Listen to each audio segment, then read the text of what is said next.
आज का टॉपिक है हमारा मर्ज ऑपरेशन इन डेटा फ्रेम। ठीक है, तो जस्ट अ मिनट हम इसको ओपन कर लेते हैं। स्क्रीन शेयर कर रहा हूँ। अपना नेविगेटर ऑन कर लेते हैं। अगर कोई डाउट हो, कोई प्रॉब्लम हो प्रीवियस क्लास से, तो आप पूछ सकते हो।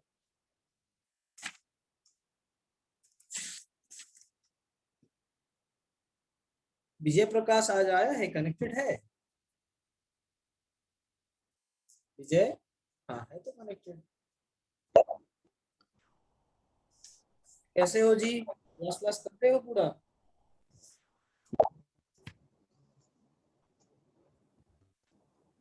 हमारी आवाज नहीं आ रही है।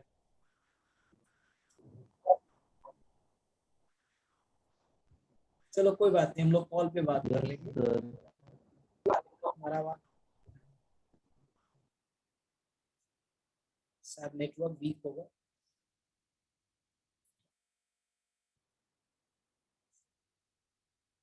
वेट करते हैं। अनाकोंडा नेविगेटर को ऑन कर रहा हूँ।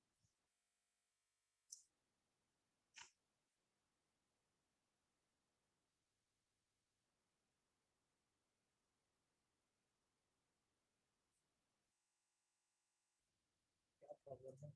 लॉन्च क्यों नहीं हुआ? लॉन्च हो गई है। मैं हर बार ये काम पहले से करके रहता हूँ, लेकिन कभी कभी भूल जाता हूँ इस काम को करने का। तो भाई वेब ब्राउजर पे आ जाओ।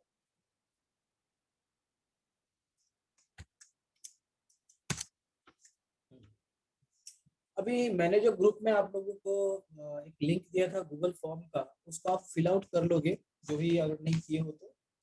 और कल तक मुझे पूरा अपडेट चाहिए सारे स्टूडेंट का। तो जो भी कनेक्टेड है आपसे, उनको आप इन्फॉर्म कर देंगे। ये मैंडेटरी है, ये सभी को करना है। ओके, चलो। तो now come to the point. आज हमारा जो टॉपिक है दैट इज द है merge operation in data frame. ठीक है, लाइव क्लास है हमारा 12th, और हम लोग आईटी पढ़ रहे हैं। Date is 13th May 21। तो सबसे पहले हम लोग यहाँ पे थोड़ा आइडेंटिफाई करते हैं कि मर्ज ऑपरेशन होता क्या है। अब जैसे मान लो एक ऑब्जेक्ट है हमारे पास ए, ठीक है। अब ए में हमारे पास कोई एलिमेंट है, 1 है, 2 है, 3 है, ठीक है। 3 डेटा है। और बी है जिसमें कि डिफरेंट डेटा हमारे पास है, 4 है, 5 है, 6 है। अगर मैं इसको सी में डाल देता हूँ, सी इज इक्वल टू, अगर मैं यहाँ पे कहता हूँ कि इसमें ए और बी दोनों का डेटा आ जाए, यानी कि यहाँ डेटा दिखेगा 1, 2, 3, 4, 5, 6। तो यहाँ पे जो तीसरे में जो सी में जो डेटा आ रहा है, that actually called merge data of different A and B. तो ये नॉर्मली हम लोग लिस्ट ऑपरेशन में भी करते थे। इसको हम लोग यहाँ पे करेंगे, उसको हम लोग क्या करते थे, अपेंड के थ्रू। हम लोग यहाँ पे इसको करेंगे डेटा फ्रेम में with the help of merge function. ठीक है, तो हम लोग यहाँ पे अभी स्टडी करेंगे मर्ज फंक्शन को। मर्ज फंक्शन के बेसिक सिंटेक्स क्या होते हैं पहले ये जान लो। इसका काम क्या है, टू मर्ज टू डिफरेंट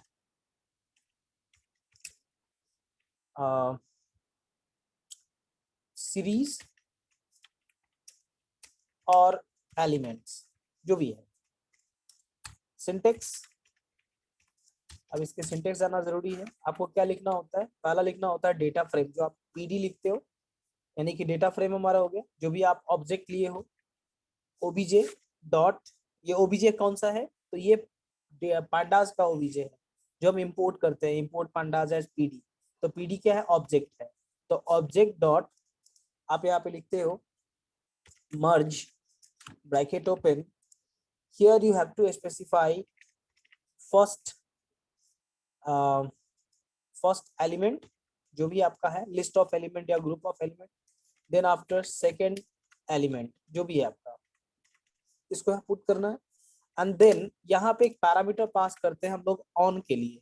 यानी किस स्पेसिफिक सेट ऑफ कॉलम पे आपको वो काम करना है। यानी कि यहाँ पे देते हैं हम लोग कॉलम नेम, जो भी आपके पास यहाँ अवेलेबल होगा आप उसको यहाँ पे डाल देंगे। तो that actually the syntax for merge operation. तो इसको रियल टाइम में हम लोग करके देखते हैं एक बार कैसे काम करता है ये। सबसे पहला हम लोग इंपोर्ट कर लेते हैं, import pandas as pd, and then after दो डिफरेंट ऑब्जेक्ट बना लेते हैं। ठीक है, अब जैसे मैंने यहाँ पे लिया मान लो डी नहीं, सीरीज को डाल देते हैं कुछ इस तरह का, सीरीज नहीं डिक्शनरी में करके डाल देते हैं। मान लो इसका नाम दे दिया A1। अब A1 में हमने कुछ डेटा सेट बना लिया है, मान लो दे दिया हमने यहाँ पे रोल नंबर। ठीक है, देन आफ्टर कुछ रोल नंबर पुट कर देते हैं 1, 2, 3, जो भी था हमारा पहले, बस उसको मैंने यहाँ पे आइडेंटिफाई करा दिया। देन आफ्टर मान लो यहाँ पे आ जाएगा नेम ऑफ द स्टूडेंट, जो भी है स्टूडेंट नेम हो गया हमारा, यहाँ पे नेम को पुट कर देता हूँ। 3 नेम हमें रिक्वायर्ड है मिनिमम, तो मान लो हमने दे दिया अजय, हमने दे दिया संजय, हमने दे दिया जितेंद्र, 3 नाम आ गया हमारे पास। ओके, तो हमने ये रिकॉर्ड बना लिया। सेम प्रोसेस में हमें 3 रिकॉर्ड बनानी है, इस पे 2 रिकॉर्ड बनानी है एक्चुअल में। इसको मैंने A2 दे दिया नाम, रोल नंबर में थोड़ा वो चेंज कर देते हैं, यहाँ से ले लेते हैं हम 4, ताकि मुझे डिफरेंस पता चले कि ये मर्ज हो रहा है। ठीक है, नेम में चेंज कर देते हैं आरती, अर्चना, अंजू। ठीक है, मैंने यहाँ पे डेटा को पुट कर दिया। अब हमारे पास थर्ड एलिमेंट आएगा, यानी कि तीसरा, जिसमें हमें एक्चुअल में वो मर्ज कराना है। ठीक है, तो ये हमारा सेम आएगा, मैंने इसको A3 नाम दे दिया, जिसमें A1 और A2 दोनों हमारा मर्ज हो जाएगा। तो इससे आगे का डेटा डाल देते हैं। अब हो गया 6 के बाद 7, 8, 9, नेम चेंज कर देते हैं राजू, नितिन, निहाल। ठीक है, 3 डेटा आ गया हमारे पास। अब यहाँ पे इन तीनों को बारी बारी से हम लोग डेटा फ्रेम के अंदर पुट कर देंगे। ठीक है, अब जैसे मान लो मैंने दिया DF data frame, PD dot data frame sorry of A1। तो जो भी A1 में डेटा है वो DF में हमारा पुट हो जाएगा। अब देखो आप एग्जांपल देख सकते हो, ये आउटपुट आपको दिखला देगा। जस्ट अ सेकंड वेट कर लो, थोड़ा टाइम लगता है फर्स्ट टाइम में, तब तक मैं इसको रेडी कर देता हूँ।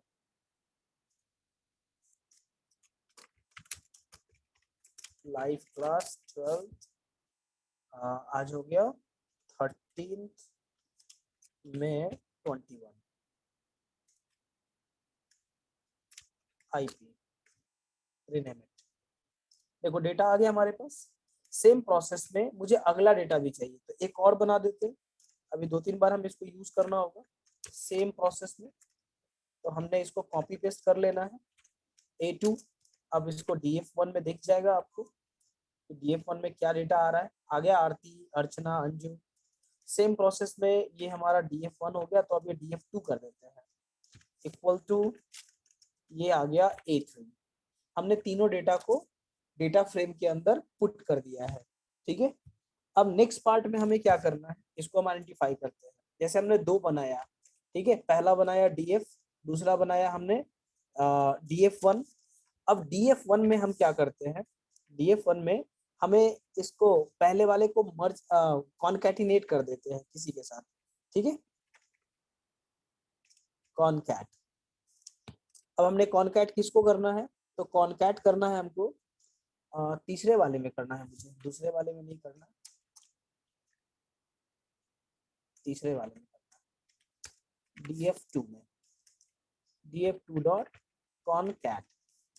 अब हमें यहाँ पे DF चाहिए एंड देन आफ्टर DF1 चाहिए। तो DF2 के अंदर हमारे पास DF1 भी आ गया और DF भी आ गया, दोनों डेटा हमारे पास यहाँ स्टोर हो गए। एंड नाउ DF2 को मैं यहाँ रन करा देता हूँ। ठीक है, लेकिन यहाँ पे ये एक लिस्ट वैल्यू पास होगा। Now run it. ये एक एरर दे रहा है कि data frame object have no attribute concat. कहाँ दिख रहा है भाई, यहाँ लिख रहा है। तो ये कॉनकैटिनेट नहीं करने दे रहा है क्योंकि हमने यहाँ पे इंडेक्स आपको आइडेंटिफाई नहीं किया है। मैं मर्ज ऑपरेशन बता रहा था, तो मैं यहाँ कहाँ चला गया, मैं भी फ्लो में कहाँ कहाँ चला जाता हूँ। खैर कोई बात नहीं, हमें इसको कहाँ रखना है, एक्सिस दे दो, axis equal to 1। Same error आ रहा है, data frame has no error. मैं कुछ मिस्टेक कर रहा हूँ।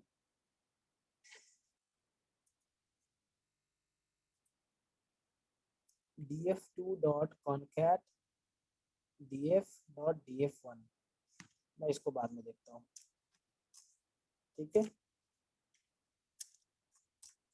इसको मैं बाद में देखता हूँ, हटा दो। अभी मुझे करंट में क्या करना है मैं उसको देख रहा हूँ। मुझे df चाहिए और df1 को चाहिए, ठीक है। तो मैं df2 में हम उसको मर्ज करना चाहते हैं, ठीक है। तो df2 dot merge of df comma df1, जो हमारा डेटा फ्रेम है यहाँ पे, वो डेटा फ्रेम यहाँ स्टोर हो रहा है। एंड देन आफ्टर इसको कहाँ पे स्टोर करना है, मैंने सिंटेक्स में बताया है कि आपको यहाँ पे स्पेसिफाई करना है कि आप उसके कौन से डेटा को स्टोर करना चाहते हैं, ठीक है। तो मैं इसको रोल में लेना चाहता हूँ, किस कॉलम में डालना है। एंड लास्टली df2 को या फिर इसको एक अलग ही डेटा में डाल देते हैं, df3 इक्वल्स टू करके। तो df3 को यहाँ हमें प्रिंट आउट करना है। नाउ सेम एरर दोबारा आ रहा है, roll number is not a part of की। अब मैं इसको क्या करूँ, हमारे डेटा में तो कोई दिक्कत नहीं है। Data frame 1, data frame 2, data frame 2, sir roll number में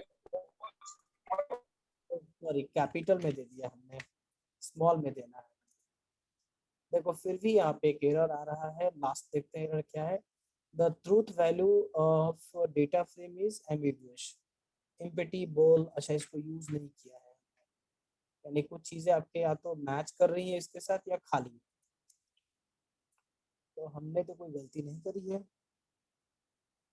या जी मर्ज फंक्शन तो सही लिखा है हमने, ओके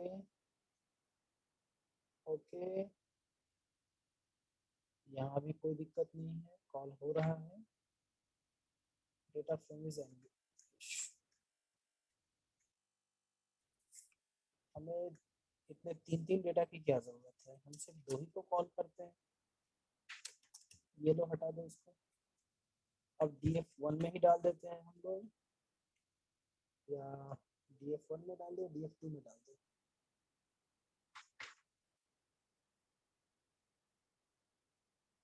एक हम लोग ले लेते हैं pd dot merge df1 and df and df1। आप लोग मुझे बता नहीं रहे थे कि मैं गलती क्या कर रहा था, मैं डेटा फ्रेम को यूज कर रहा था जबकि मुझे पैंडाज ऑब्जेक्ट को यूज करना था, ठीक है। चलो मैं इसको रन करता हूँ। ये हमारे पास डेटा दिखा रहा है कि नेम के X axis and Y axis पे कोई डेटा स्टोर नहीं हो पा रहा है। खैर कोई बात नहीं, ये आ जाएगा। df1 कर दीजिए, df1 df2, इसको प्रिंट में डाल के प्रिंट इट, रन इट। तो ये दिखा रहा है कि डेटा फ्रेम आपका इम्पटी है, खाली है। ऐसा क्यों दिखा रहा है, क्योंकि df1 में हमारे पास डेटा है, df में भी डेटा है, और हम रोल नंबर में डेटा को पुट कर रहे हैं मर्ज करने के लिए। तो हमारा डेटा तो सही लिखा हुआ है, फिर भी ऐसा क्यों हो रहा है। अब इसको मैं यहाँ पे स्टोर करा देता हूँ, अगर df2 equals to this and now print df2, run it, unmatched roll। df2 में क्यों नहीं आ रहा है, df2 में डेटा हमारा कॉल नहीं हो रहा है। रीजन क्या है? और रीजन ये है कि मैंने एक्स्ट्रा दे रखा है यहाँ पे। अब इसको रन कर दीजिए। कह रहा है empty data frame. Why empty? हमने तो सही डाला है, मुझे रॉल में चाहिए था डेटा, हमने रॉल से डेटा कॉल किया है, इधर नेम से डेटा कॉल किया है। अगर df1 को कॉल करके देखेगा, df1 में हमारे पास 456 आ रहा है, 456 है हमारे पास। और अगर हम इसको df को कॉल करते हैं तो 1 2 3 दोनों सही है डेटा, लेकिन मर्ज ऑपरेशन परफॉर्म नहीं हो रहा है। जबकि मेरा सिंटेक्स भी सही है, दोनों आना चाहिए था।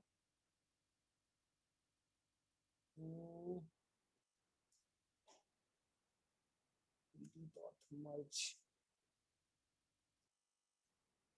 df df1 df2 dot merge on roll। एक सेकेंड, अगर मैं इस पैरामीटर को पास नहीं करता हूँ, ये ऑटो ले, तो df2 में डेटा हमारा स्टोर होता है या नहीं? नहीं होता है। दैट मीन्स कि ये मर्ज ऑपरेशन काम नहीं कर रहा है। ठीक है, क्या इसमें हम समय और लगाएं? ये मर्ज ऑपरेशन परफॉर्म नहीं कर रहा है। क्या रीजन है, इसको बाद में देखते हैं हम लोग। एनीवन, बॉयज एंड गर्ल्स, किसी के पास कोई क्लू है इससे रिलेटेड? सर अपेंड यूज करके देखिए। अपेंड से तो नया डेटा रिकॉर्ड में ऐड कर देगा, लेकिन मुझे स्पेसिफिक इसमें करना था ना। अपेंड से तो नया डेटा ऐड कर देगा वो। जैसे अगर हम इसको लगाते हैं अपेंड, तो ये लास्ट में डेटा पैकेट ऐड कर देगा। मान लो कि मैंने दे दिया कि, लेकिन अपेंड किसको करेगा, किस पीडी को करेगा? यहाँ पे ये भी एक पॉइंट हो जाता है कि हम अपेंड कहाँ कराएंगे। अब df1 में हमारा डाटा अगर अपेंड करना है तो हमें बताना पड़ेगा ना कि कहाँ से डाटा लेके हमको अपेंड करना है इसको।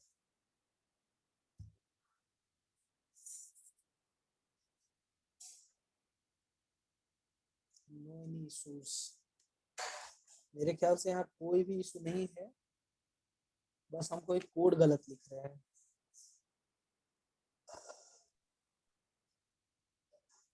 आप लोग देख के कुछ बताओ मुझे, मैं अगर कुछ यहाँ गलत पे हूँ तो।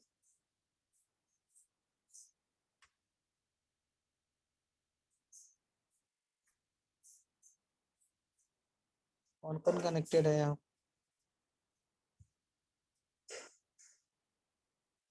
प्रेरणा, कुछ दिख रहा है आपको?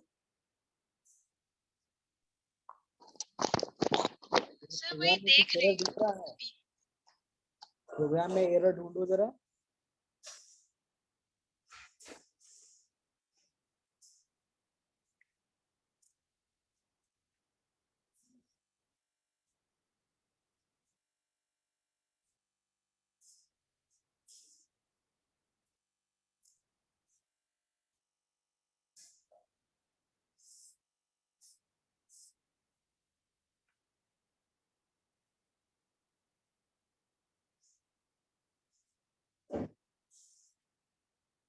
अगर हम यहाँ पे df1 में अगर डेटा स्टोर कराते हैं अपेंड करके df का data, and then after df2 को रन कराते हैं, तो ये मर्ज ऑपरेशन तो करेगा, लेकिन ये अपेंड ऑपरेशन कहलाएगा, मर्ज ऑपरेशन नहीं कहलाएगा।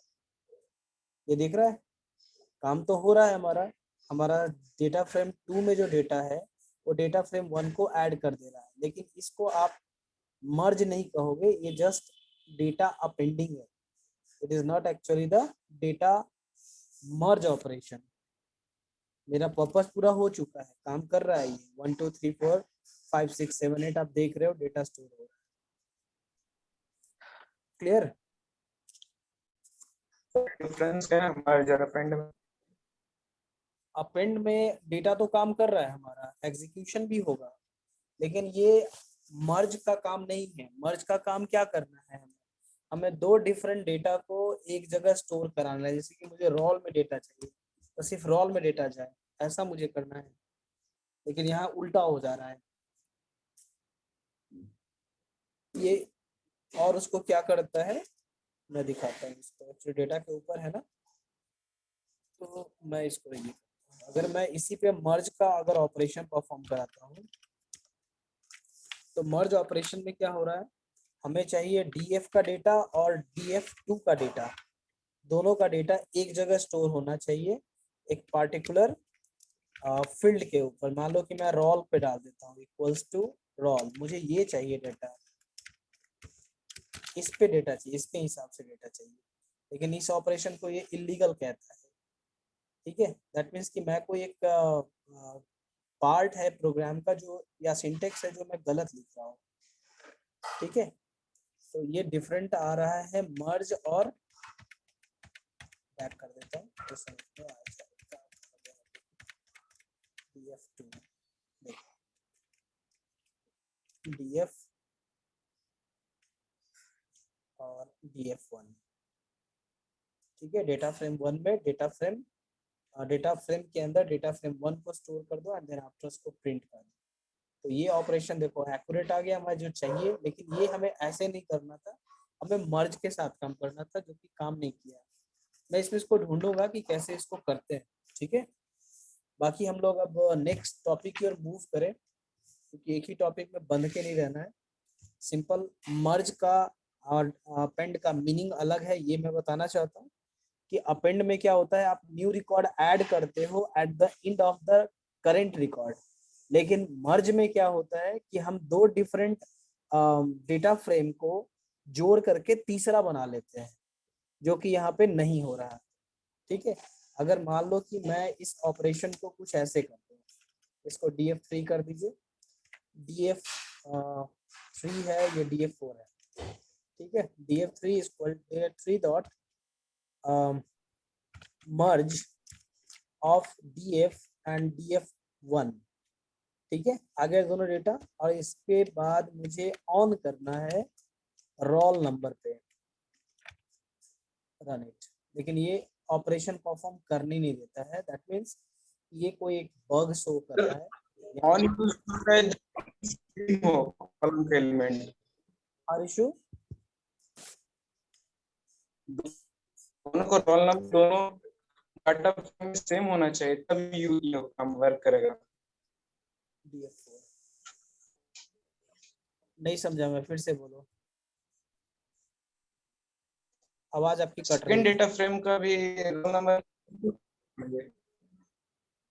सेकंड डेटा फ्रेम का रोल नंबर के 456 की जगह पे 1 2 3 करके ट्राई कीजिए सर। इसका भी रोल नंबर 1 कर दूं, तो फिर मीनिंग क्या रह जाएगा मर्ज? यस सर, नहीं, यस मीनिंग सर, तो बदल जाएगा, जैसे आप चाह रहे हैं कि क्योंकि मैं वही ऐसे कर दूंगा, तो ये कहना चाह रहे हैं, और फिर ये करेंगे तो मर्ज का मीनिंग क्या रह जाएगा? ये कोई मीनिंग नहीं हुआ ना, मीनिंग बदल जाएगा। ये हमें ऐसे नहीं करना है, df4 को कॉल करना है df3 में डेटा को स्टोर करा के। तो df3 पहले मुझे क्रिएट करना होगा एंड देन आफ्टर मुझे उसमें डेटा स्टोर करना होगा। तो df3 या फिर df2 में ही हम, df2 में df3 मुझे डेटा चाहिए नहीं, आओ एक सेकंड मैं कर लेता हूँ, मुझे df3 डेटा चाहिए, और df3 में इसको ब्लैंक कर दीजिए, खाली, कुछ भी नहीं रहेगा। ठीक है, df2 is equal to pd dot data frame of a3। ठीक है, स्टोर कर दिया। अब यहाँ df2 के अंदर जो कि एक डेटा फ्रेम है ऑलरेडी, वहां मैं मर्ज कर दे रहा हूँ df एंड df1 को। यहाँ पे इसका इंडेक्सिंग होगा रोल नंबर के बेसिस पे। तो भी ये डेटा मेरा यही दे रहा है कि ये रोल नंबर की अवेलेबल ही नहीं है। तो मैं एक रोल यहाँ बता दूं, रोल नंबर, जो कि हमारे पास यहाँ डेटा स्टोर करेगा। अभी भी एरर आ रहा है, ये कुछ है जो कि मैं यहाँ मिस्टेक कर रहा हूँ, जिसके कारण से ये काम नहीं बन पा रहा है। तो हम लोग इसको इग्नोर कर दें थोड़ी देर के लिए। हम सैटरडे यानी कि परसों जो आपका क्लास होगा, उसमें इन सारे प्रॉब्लम्स को हम लोग डिस्कस करेंगे। ठीक है, So it अभी आज will bracket between the DF1 and DF1. कहाँ DF and DF1?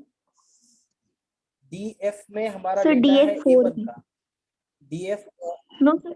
In program DF4 मैंने DF4. ले लिया एक एडिशनल। हाँ, ये एडिशनल है जहाँ पे इन तीनों डेटा फ्रेम को ऐड कर रहे हैं, DF1 को, DF2 को और DF को, इन तीनों को डाल रहे हैं हम लोग DF4 के अंदर। DF4 is just a data frame of DF2. DF4 variable is for DF2, where DF1 or DF is going to be merged on roll number. लेकिन ये पॉसिबल नहीं हो पा रहा है, एक्चुअली ये कुछ एरर शो कर रहा है, that is related to this particular things। यहाँ पे जो लिख रहा है, the truth value of data frame is ambiguous, use a empty bold, जो भी है, that means कि यहाँ पे कोई एक मेथड या फंक्शन हमको मिसिंग कर रहे हैं, मिस कर रहे हैं उसको यूज करने का। ठीक है, चलो हम सर लोग ऑन में एक बार नेम ट्राई करके देखिए। नेम कैसे ट्राई करोगे बाबू? देखो A3 में हमारे पास डेटा रोल नंबर है ना, तो यहाँ पे हम नेम कैसे यूज कर सकते हैं? पॉसिबल ही नहीं है। एक यहाँ पे तो है कि आप लेफ्ट में ऐड कर सकते हो, राइट में ऐड कर सकते हो, ये चीजें हैं अवेलेबल, आप उसको भी कर सकते हो ट्राई। अब जैसे मान लो कि मैं यहाँ पे लगा दूं कि लेफ्ट में आप ऑन लगा दो कि लेफ्ट साइड से आपको रोल नंबर में डेटा चाहिए, लेकिन ये भी आपका एग्जीक्यूट नहीं होगा क्योंकि सेम एरर दे रहा है कि non data type has name. तो अब इसको क्या करोगे? दैट मीन्स कि आपको जो फंक्शंस यहाँ बताए हुए हैं ये प्रॉपर काम नहीं कर रहा है, मैं कुछ यहाँ मिस कर रहा हूँ, क्या है देखेंगे इसको बाद में। ठीक है, अब हम लोग थोड़ा सा इसको मूव ऑन करें यहाँ से हम लोग, क्योंकि यहाँ पे फंस के रहना काफी समय ये लगा देगा हमें। ठीक है, तो इसको एज इट इज रहने देते हैं, ये मेरा पार्ट है, इसको रखेंगे हम लोग। नेक्स्ट पार्ट हम लोग यहाँ से अब डिस्कस करेंगे, दैट इज 10 मिनट है हमारे पास, कोई दिक्कत नहीं है। अब यहाँ पे हम लोग थोड़ा बहुत काम करेंगे एक्सटर्नल डेटा पे। अभी तक हम लोगों ने external data frame using external data और फाइल्स, अभी तक जो हम लोग डेटा फ्रेम क्रिएट कर रहे थे वो डायरेक्टली या तो लिस्ट के थ्रू कर रहे थे या फिर डिक्शनरी के थ्रू कर रहे थे, लेकिन अब हम लोग यहाँ पे सीखेंगे कि हम एक्सटर्नल डेटा कैसे कॉल कर सकते हैं। तो एक्सटर्नल डेटा होता क्या? तो एक्सटर्नल डेटा आपका हो सकता है कोई पार्टिकुलर कंपनी का डेटाबेस। ठीक है, यानी कि हम यहाँ बात कर रहे हैं टेबल की, जो आपने MySQL में पढ़ा होगा लाइक। दूसरा हो सकता है टेक्स्ट फाइल, ठीक है, TXT फाइल बोलते हैं उसको हम लोग। तो जैसे आपका MS नोटपैड में कोई फाइल बनाया हुआ है तो वो डेटा हमारा हो गया। थर्ड होता है that is called text file का ही एक डिफरेंट फॉर्म है, जिसको आप कह सकते हो स्प्रेडशीट फाइल या फिर आप एक्सेल फाइल बोलते हो। यहाँ पे उसको हम लोग बोलते हैं CSV file, that is called comma separated value file. ठीक है, अब ये कॉमा सेपरेटेड वैल्यू फाइल पे काम करना है तो आपको यहाँ पे पहले CSV फाइल बनाना आना चाहिए, यानी कि MS एक्सेल आना चाहिए। इसका मीनिंग एक्सेल फाइल से भी है। ठीक है, आप एक्सेल फाइल से भी इस चीज को बना सकते हो। तो मैं एक छोटा छोटा एक्सपेरिमेंट करके यहाँ पे दिखलाता हूँ आपको ऑन द स्क्रीन, इस काम को आप कैसे करोगे। अब जैसे एक्सेल मैंने ओपन किया, होने दो ओपन, वेट करोगे।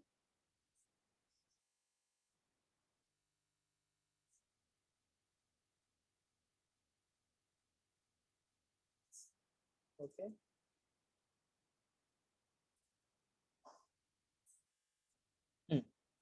ये हमारा एक्सेल फाइल आ गया। हमने यहाँ फील्ड बना दिया रोल नेम क्लास। ठीक है, roll number 1, name is Ayush, class is 10। ठीक है, roll number 2, name is Rani, class 12। हमने डेटा बना दिया। अभी जब इसको हम करंट में जब फाइल को सेव करते हैं, यहाँ से जाओगे तो ब्राउज करके पहले हम सेव कर देते हैं लोकेशन पे। आ गया, मैं इसको डेस्कटॉप पे सेव कर रहा हूँ, इसका नाम book1 है। ठीक है, लेकिन अब इसको सेव करने के इतने सारे ऑप्शंस हैं, उसमें एक ऑप्शन है एक्सेल वर्कबुक। तो एक्सेल वर्कबुक के फॉर्म में जब इसको हम सेव करते हैं इस तरीके से, तो आप देखोगे ये सेव हो गया। तो आप देखोगे कि एक फाइल यहाँ क्रिएट हो गया MS एक्सेल का। इसकी प्रॉपर्टी चेक करते हैं हम लोग। ये हमारा एक्सेल फाइल है, इसलिए इसकी प्रॉपर्टी क्या बताती है कि ये एक एक्सेलएस फाइल है। एक्सेल फाइल का जो फाइल एक्सटेंशन होता है वो एक्सेलएस होता है, ठीक है। नाउ अब हमने एक्सेल फाइल बनाना सीख लिया है। इसके बाद अब मुझे इस डेटा को हमें एक कॉमा सेपरेटेड वैल्यू फाइल में कन्वर्ट करना है। तो क्या करना होगा, हमें सेव एज में जाना होगा, फाइल में जाके, एंड देन आफ्टर हमें यहाँ पे डेस्कटॉप पे इस पे जाकर के सेलेक्ट करना होगा कैसा फाइल चाहिए। तो CSV चाहिए UTF-8 में, ठीक है। यहाँ पे UTF फाइल फॉर्मेट है हमारा, नॉर्मली ये हमारा यूनिकोड फाइल होता है।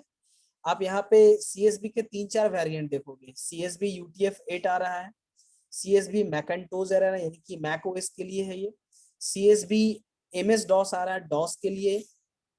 तो यहाँ पे 3-4 वैल्यू आ रहा है, इसमें एक वैल्यू है कॉमा डेलिमिटेड वैल्यू।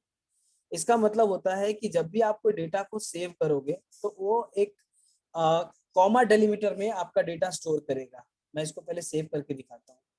अब इसमें क्या होता है कॉमा डेलिमिटर में, कि आपका जो फाइल होता है वो हर डेटा के बाद एक कॉमा यूज कर लेता है। मैं इसको पहले बंद करता हूँ। अब देखो हमने अगर बुक 1 ओपन किया ये वाली, तो ये MS एक्सेल फाइल में खोलेगी और इसको कुछ इस तरीके से शो करेगी। अगर मैं इस फाइल को किसी अदर ऐप में खोलना चाहता हूँ, ओपन विथ सबलाइम टेक्स्ट में खोलना चाहता हूँ, तो ये कुछ ऐसा डेटा दिखाएगा। दिख रहा है, दैट इज अनवांटेड। हमारे पास इसका कोई एक्सेस नहीं होता है किसी भी टेक्स्ट एडिटर के अंदर। लेकिन CSV फाइल क्या होता है, यूनिवर्सल फाइल होता है और ये एक्सेसिबल है किसी भी टेक्स्ट एडिटर के लिए। तो देखो मैं इसको सबलाइन में खोलता हूँ तो ये कॉमा सेपरेटेड वैल्यू में स्टोर हो जा रहा है और उसको ओपन हो रहा है, हर एक के बाद कॉमा लगा हुआ है, that's why it is called comma separated value, ठीक है। अब ये कहाँ स्टोर है, तो C ड्राइव के यूजर में DAV SR005 के डेस्कटॉप में book1.csv फाइल है, ठीक है। अब मैं अगर चाहूँ तो इस पार्टिकुलर फाइल को हम यहाँ कॉल करा सकते हैं। कैसे होगा कॉल, तो सबसे पहले इसकी प्रॉपर्टीज में जाओ एंड देन आफ्टर हम इसके फाइल लोकेशन को यहाँ से कॉपी कर लेते हैं, या फिर आप इसको यहाँ से भी जा सकते हो। ये खोला and then after desktop, then after ये रहा बुक 1, ठीक है। हमने इस फाइल को ओपन करना है, तो हमने इसको बताया कि हमें ये फाइल चाहिए, कौन सा, तो book1.csv फाइल चाहिए। मैंने इसको यहाँ से कॉपी कर लिया and now come to the this part. अब यहाँ पे क्या करना है, अब मुझे यहाँ पे आइडेंटिफाई कराना है वो कोड्स जिसके थ्रू हम इस पार्टिकुलर फाइल को कॉल करेंगे। अगर आप किसी फाइल को कॉल करना चाहते हो, खासकर जो CSV है, तो आपको एक कुछ नहीं बस एक पैंडा को कॉल करना होता है, इंपोर्ट pandas as PD। अब क्या करना है, एक डेटा फ्रेम बना लेते हैं जिसमें हम इस PD को कॉल करते हैं एक फंक्शन के through, that is called read underscore CSV। आपको यहाँ क्या करना होता है, आपको यहाँ पे लोकेशन बताना होता है उस फाइल का। जैसे इसका लोकेशन दिखा रहा है डेस्कटॉप दिस, लेकिन ये आपका एक्यूरेट डेस्कटॉप लोकेशन नहीं है, यानी कि ये मैं जो लोकेशन कॉल करा रहा हूँ दैट इज रॉन्ग, ठीक है। तो ये फाइल कहाँ से आएगा, मैं इसको जरा यहाँ से मूव कर देता हूँ ताकि मैं इसको एक्यूरेट लोकेशन से कॉल कर पाऊँ। मान लो मैंने यहाँ पे ले जा करके ना इसको पेस्ट कर दिया, ठीक है। अब यहाँ पे मुझे चाहिए, इसका नाम है book1.csv, यहाँ से कॉपी कर लो एंड देन आफ्टर ये इसका लोकेशन हो गया। दैट मीन्स कि आप जो भी डेटा को यहाँ पे कॉल करना चाहते हैं उसका एक्यूरेट लोकेशन होना चाहिए, ठीक है। जैसे D ड्राइव के अंदर, book1 के अंदर, दिस वन, ठीक है। अब यहाँ पे कुछ पॉइंट्स है जो मैं आपको बताऊंगा, पहले इसको मैं रन करा के दिखाता हूँ। अब इसको प्रिंट करा दो, किसको, तो DF को, रन इट। तो देखो अभी क्या दिखा रहा है कि PF जो हमारा PF में PD चाहिए भाई, PD, रन इट। तो देखो एक्सेल फाइल कहाँ था हमारा, D ड्राइव के अंदर स्टोर था। अब उसको डेटा फ्रेम में हम बना के इसको यहाँ कॉल कर रहे हैं। डेटा फ्रेम में ये ऑटोमेटिक कॉल हो रहा है, किस फॉर्म में, तो CSV फॉर्म में। क्लियर है सबको, यहाँ पे थोड़ा बहुत कॉन्सेप्ट समझ में आ गया होगा कि कैसे हमारा डेटा बन रहा है। सेकेंड थिंग है, आप चाहो, यहाँ पे कोई डाउट है आप लोगों को, बॉयज एंड गर्ल्स, यहाँ तो मेरे ख्याल से कोई ऐसा कॉम्प्लिकेटेड नहीं है, बस समझना है इसको। कौन है जी? Janvi, Yes, sir. कॉन्सेप्ट समझ में आया आपको? Yes, sir. सीएसबी का फुल फॉर्म बताओ जल्दी से।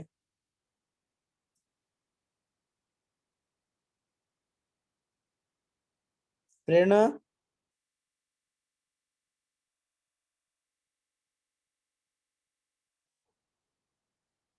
ऋषभ,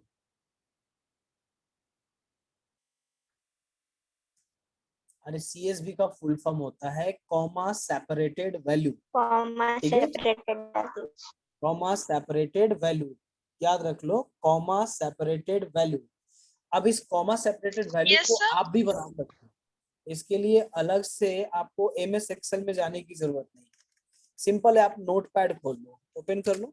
ठीक है, हमने यहाँ पे क्या करना है, सिर्फ फील्ड का नाम देना है। जैसे मान लो हमने दे दिया roll comma name comma class comma section comma address, दे दिया। रोल नंबर 1 कॉमा नेम मान लो अगर है तो मान लो कि रोशन नाम है, मैं अपना नाम दे रहा हूँ। अब मान लो यहाँ पे क्लास है तो क्लास मान लो ये 12 है। बस करना क्या है, आपको बिना स्पेस के साथ कॉमा देते चले जाना है। सेक्शन क्या है हमारा, तो ए में पड़ता है। कहाँ घर है, तो गया है। ये हमारा स्टोर हो जाएगा, इसको आप सेव कर दीजिए। ठीक है, सेव करने के लिए आपको एक स्पेसिफिक लोकेशन आप चुन सकते हो, इसमें कोई दिक्कत नहीं है।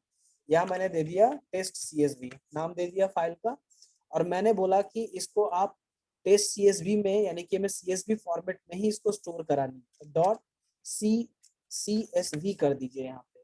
ठीक है, अभी देखो ऑल टाइप में जाएंगे तब जाके हमारे यहाँ ये सेव हो जाएगा। ठीक है, इसको क्लोज करते हैं और आपको दिखलाते हैं। देखो आपके पास ये डेटा स्टोर हुआ, यहाँ पे कहाँ गया, मैंने इसको कहाँ स्टोर कर